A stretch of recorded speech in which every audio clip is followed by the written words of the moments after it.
Is there such thing as too much? Is there such thing as side effects here? Because everyone says this sounds great, like most of medicine sounds great until you read all the side effects and then see if you take one pill too many, you'll end up with, some kind of very long-term disability. So tell me about that, side effects, duration of how long can you use this? If you cannot overuse it in a way that could be harmful. However, it could reach a point where your body just doesn't need any more of that. A little wasteful then. So then you're sitting there for an extra hour or whatever, that it actually isn't going to do much more for the body, or you really start to get diminishing returns. There's two areas that you would probably come across as a clinician if you have people that are highly toxic. And I know you treat a lot of Lyme, so you're watching out for that all the time. Then they may need to start slowly, because it does support detoxification, and you don't want to overload their elimination channels. And I'll bet you're balancing that every day of the week. We absolutely are very familiar with that, especially if you're going through an antimicrobial stage where there's a lot of die off and you're already getting a good amount of detox and IV pushes and everything, glutathione being pushed, all of that. Then you got to limit how much you're going to do other oxidative therapies such as NanoVi. So absolutely, I would agree with that. And then the other thing that's really sweet about it is that it's easier to detox the liver or the kidneys or the organs and so on. But where NanoVi really shines is the cellular detox, where it's helping the cells let go of things, which is the hard part. So it's a great combination with other detox, and it's really supportive for certain areas. If they're going through something rigorous, it can really support the whole system and help them tolerate it. So you found it can help detoxification of the interstitial tissue and connective tissue? Yes. That's great. Yeah. Because that's where it usually is stored. Yeah. People don't realize that that's what they should be testing for toxicity, not the, what is kind of being excreted is one thing. What's stored in that connective tissue is usually what leads to abundance of chronic issues. And it's hard to get out. It's not like you can use chlorella or, something and so it's, that's one area of the detox. It just has to be managed. And then the other one that's interesting is actually really good, but there can be discomfort if there's an old injury and it's not properly healed. And part of the healing process can be inflammation, that it needs to kick in some inflammation, acute inflammation, not chronic, the bad stuff. Right.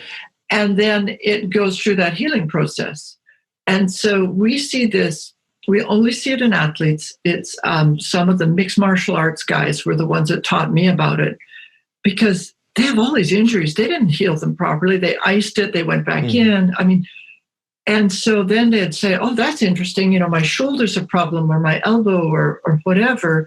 But then they would resolve completely, which is a wonderful thing. And so you might get somebody that's got some old tennis elbow or something, and they say, it started to ache. And you're like, good.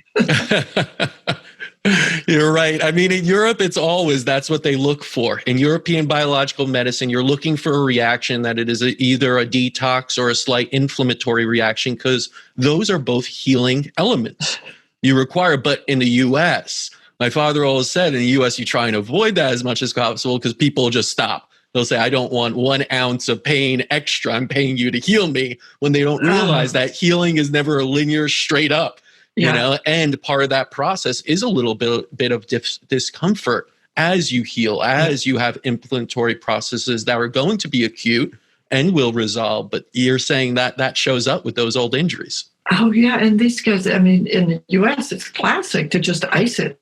And you've just shut down a whole bunch of stuff that maybe was supposed to be happening. And clearly there's a balance, because, you don't want it ballooning out or something.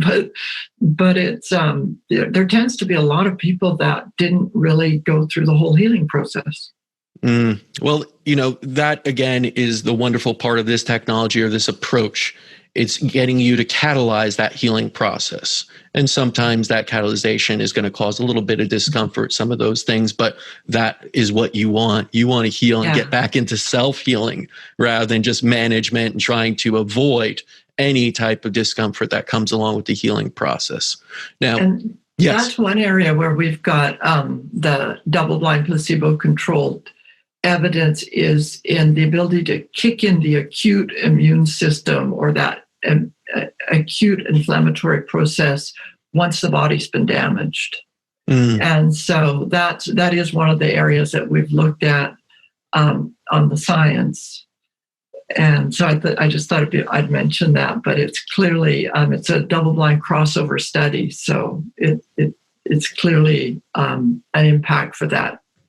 No, that's great, because so many people now, of course, in this day and age, 2020, with the pandemic going on, are all focused on immune response. And well, some people are looking at other things, but you should be looking, of course, at that immune response. And my father has always mentioned that, one of the greatest things that is underspoken or basically not referenced enough is people with lowered immunity and what that does, and chronic lowered. And of course, it all goes together. You can't just say it's lowered immunity, it's free radicals, it's inflammation. They all go hand in hand.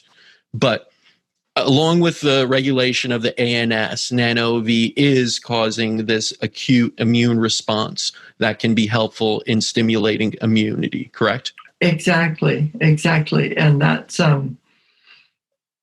that's a big piece of the problem. I think of the immune system as an orchestration of protein functions. So if you just help the proteins a little bit, it's going to make a difference. Help those troops defend, correct? Yeah. It's arming those proteins, and that's really all we have in our defense system is this incredibly advanced immune system.